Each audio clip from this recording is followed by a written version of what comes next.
What was the inspiration behind this script and the writing process? Well, it's a romantic comedy, and like the big thing for writers writing romantic comedies is to find a gigantic obstacle to overcome. So this is a romantic comedy about a guy who has very little going on in his life, and he's kind of a mess, and he's pursuing the most powerful, glamorous woman on earth. So I felt like that was a major obstacle, like his romantic interest foil is the Secretary of State of the United States, and she's married on top of that, and very beautiful, obviously. So that's sort of where I started with and built from there. As a director, when do you know a film is ready to a script is ready to shoot, and what is the process of getting it there? I mean, I've had one movie made. I was the writer and executive producer of it. It was directed. It's coming out in December. Directed by Seth Rogen and Evan Goldberg. And so, I haven't yet.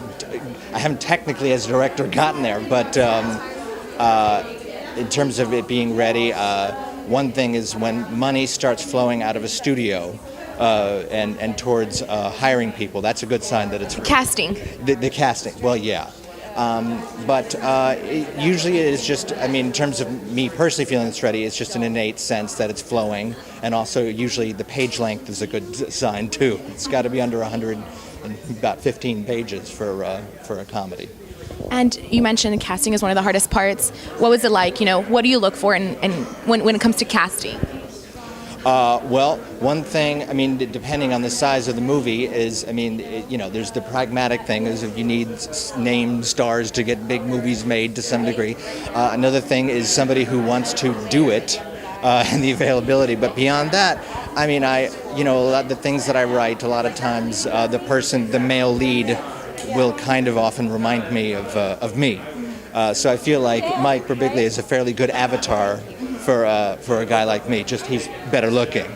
But it's just the audition process to seeing who really clicks, and it's chemistry between two actors. Hey, how are you?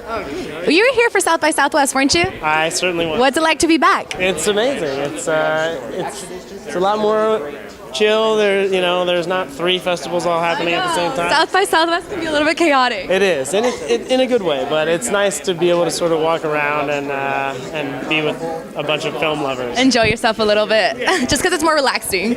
All right, let's get to the film. How did you come across the script?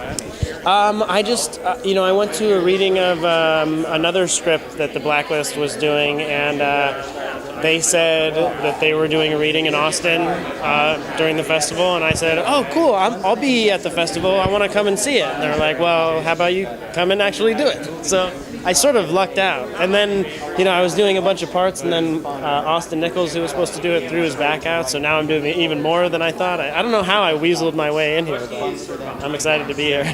Wow, that sounds interesting. And what's your character like? I play Flarsky's old friend, who basically is this guy who's sort of everything has come together for him very easily. He believes in the universe, but also just he's like a billionaire. He wrote a code for an app that he's really rich, and he thinks anything is possible, and he tries to inspire his friend to follow his dreams and sort of pushes him through into this new life because he's sort of stuck in a rut. Right. And do you find any similarities between you and him? I'm a couple $1 billion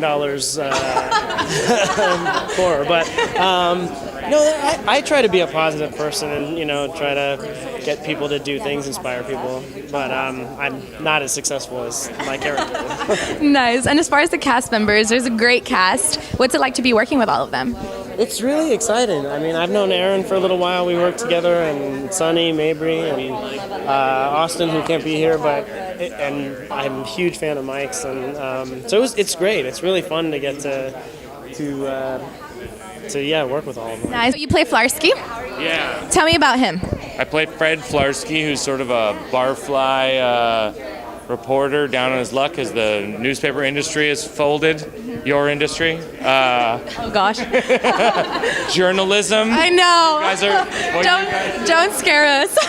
And his high school babysitter is is this woman who is now the Secretary of State, and it was his crush, his lifelong crush, and so his friend convinces him to go after her and try to woo her, and that's what I kind of try to do. And what was it about the script that inspired you? Well, I love, I love films that have high concept and big comedy, but also have sort of a heart and a pathos to them, and I feel like Dan's script really does that. It's really sweet.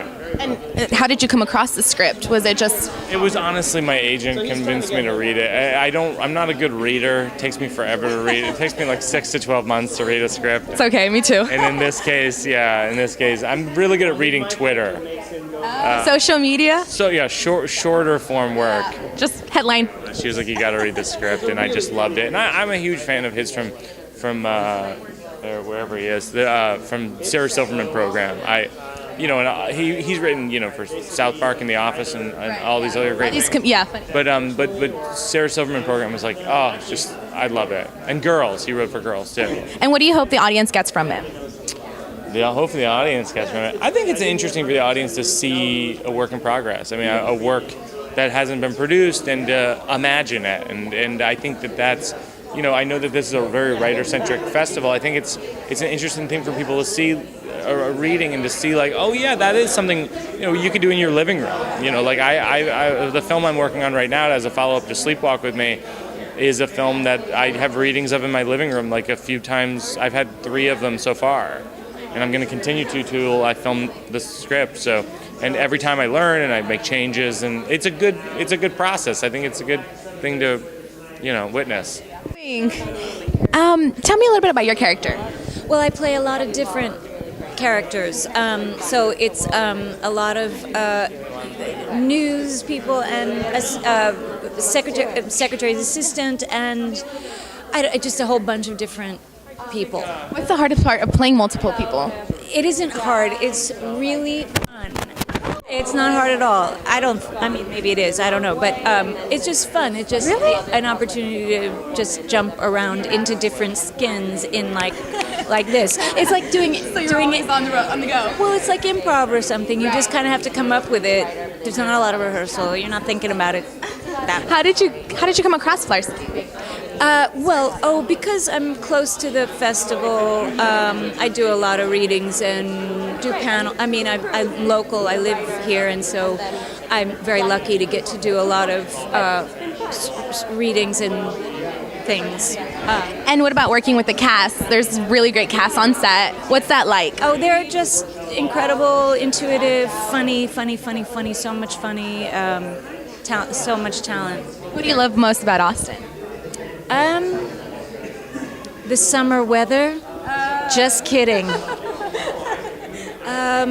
There's a lot that I love about Austin. I'm a transplant from East Coast. I've been here 10 years. It suits my lifestyle, And how does it feel to be here at the Austin Film Festival? Great, always. It's a fantastic festival. My husband's a screenwriter, and so to have writers featured in this way is really important, and they're really the only, and maybe I'm wrong about this, but they may be the only festival that really, really celebrates writers like this. And that's exciting to me because I love writers, and I'm married to one, and they're really great. Well, it was so nice meeting you, and good luck with everything. Thank you.